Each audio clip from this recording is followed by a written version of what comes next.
So this is the entrance to the hiking trail that's on my property. And Joe built this for me so I could walk and hike a lot. And I absolutely love it. For right now, I'm going back here with my trail cam. And I'm going to put my trail cam because I know this time of year there's a lot of animals that come out and start foraging. And I'm going to see if I could get them. So after that, we're going to go... Oh, it's so humid here. We're going to go check out the worms.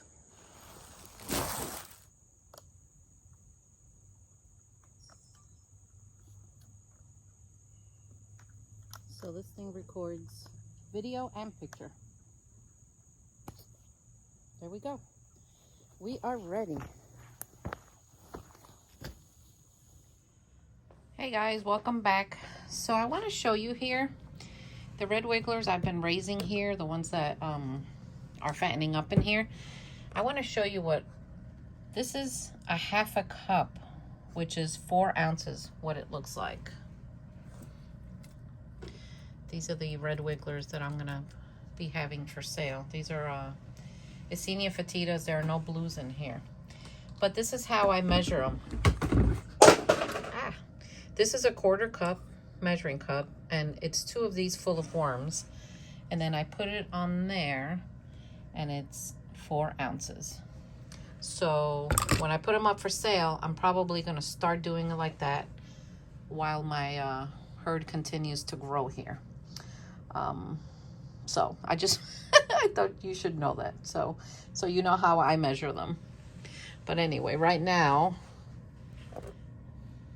I pulled up a pair that was connected together, and I'm like, oh no, sorry. This is loaded with cocoons. So anyway, I'm gonna just put them right back. You could go back down. Sorry guys, I just had to borrow you for a demonstration. Aren't they cute? So they're gonna keep doing their thing, and I'm gonna cover them.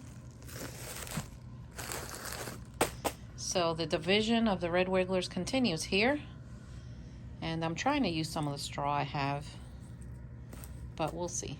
I'm not thrilled about it, but we'll see how that goes. And then I gotta give their pumpkin. I take the labels off, and I get these at Walmart. I have some growing, and I have 1 pumpkin growing in the backyard, that giant one. But we're gonna carve that one together, and we're gonna give it probably to the nurseries.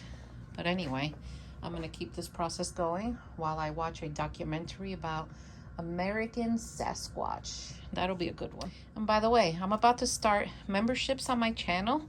I'm gonna start with the basic and easiest one, and first I have to figure out how to do it. So you'll be seeing that come up, okay? Let's check on Banana Row here. I think Banana Row is gone. Yep, they have really devoured. Oh, here's one slimy part. Very little left, only the skin. Those little white things are springtails. They are part of the composting world. They don't hurt the worms. They usually come when there's too much moisture or an excessive amount of moisture. I'm not gonna say too much, or but it's fine. If I really, really want them gone, I can sprinkle diatomaceous earth on this bin and let it dry out a little bit, and they'll disappear. But that's tricky because you can't let it dry out too much, because then you'll lose your worms. So that's something that just comes with experience.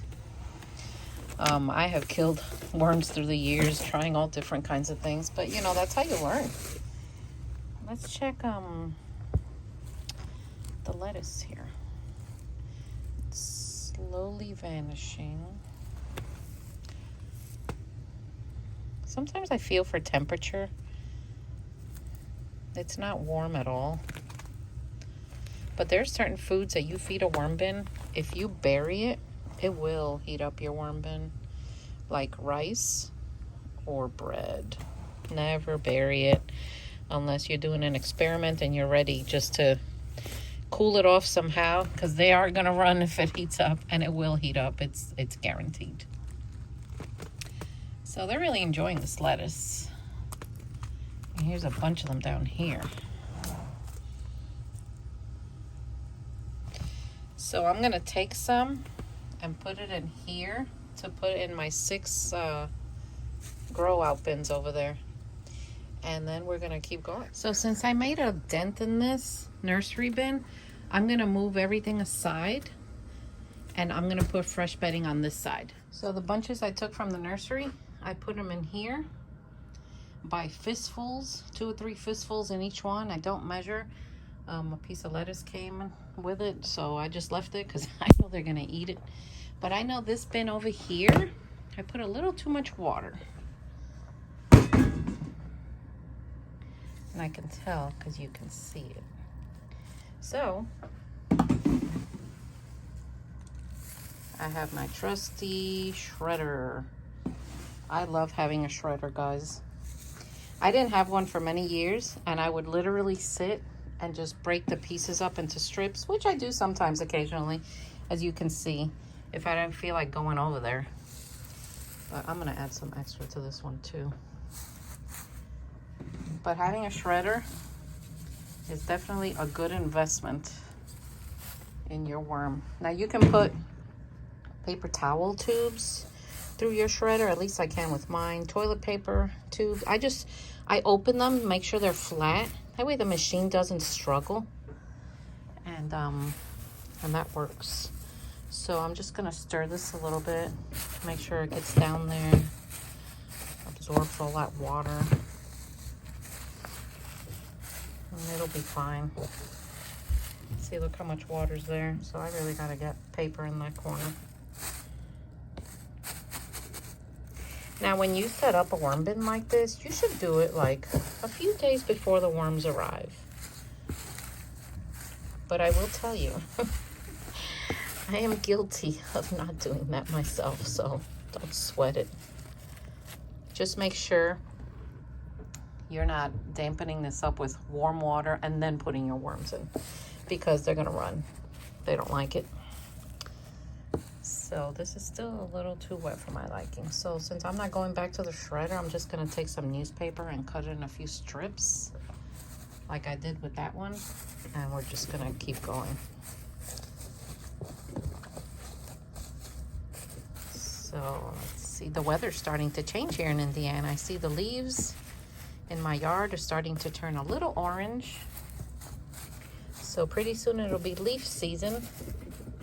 I did find a small bag I had stored in a closet here, so I'm gonna probably give that to the nursery. I'm sure they will love it. So you see, here's the bedding from the nursery. They went down already. So I know some people don't do it like this, but sometimes I do. I mean, I change my style a lot. I'm coming up with the master plan for all this, and I have ideas that I'm working on, and I'm writing them down. Once I have it 100%, then I'll release it. But sometimes you just got to do what works for you and your lifestyle and your time and what you have available as far as resources. That's just how it goes. If you watch worm videos from people in other countries, like India, they just use what they got. If they have a lot of manure, that's what they use. And it works. It works for them. All right, let me take this mask off. Anytime you work with like peat moss or anything like that that lets off a lot of powder, you should wear a mask, guys, because you don't want to get that in your lungs.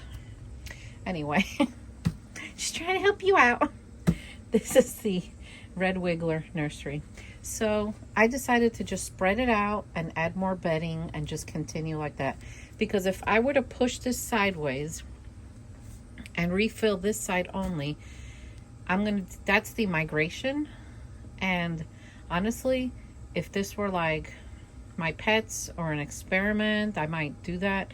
But I need them to hurry up and keep breeding. So I'm just gonna mix it all. And this is just paper towel I just dried my hands with just water. And I'm just gonna layer this on top because the microbes in here, instead of being only here, they're gonna be everywhere. And I think it'll help the worms out. So I finished filling up a lot of my bins. I labeled them with dates. And I'm gonna fill this up with more bedding and just continue to get them breeding in here. Now remember, if I pack this with worms like tremendously, they're not gonna really breed for me in the numbers that I want, because they'll think that they don't have room. They'll think they have to compete with each other. It just stops production. And I know that for a fact because I've seen it. So me taking those fistfuls out of here and putting them out there will reduce the numbers in here and then give them the opportunity to keep growing. So I'm going to do that, and then I'll cover this with their burlap and put them back to sleep. All right, so we have shredded newspaper and some chopped up straw, and I buy it in bags already chopped up. I know someone had asked me. I think there's someone on here that takes the time to actually cut it, but I know it's time consuming. So just get yourself bags of chopped straw. If you have a Tractor Supply, you can find it there. If you don't have like a local feed store, Tractor Supply is one of our local feed stores here, and they're wonderful. But we have other local feed stores because this is just worm chow, because we live in a farming community. So yeah, I just look for the best price, you know. Just wet it down. And that's it. I'm going to cover it in newspaper. Then I'm going to give them back their burlap. And that'll be it for today.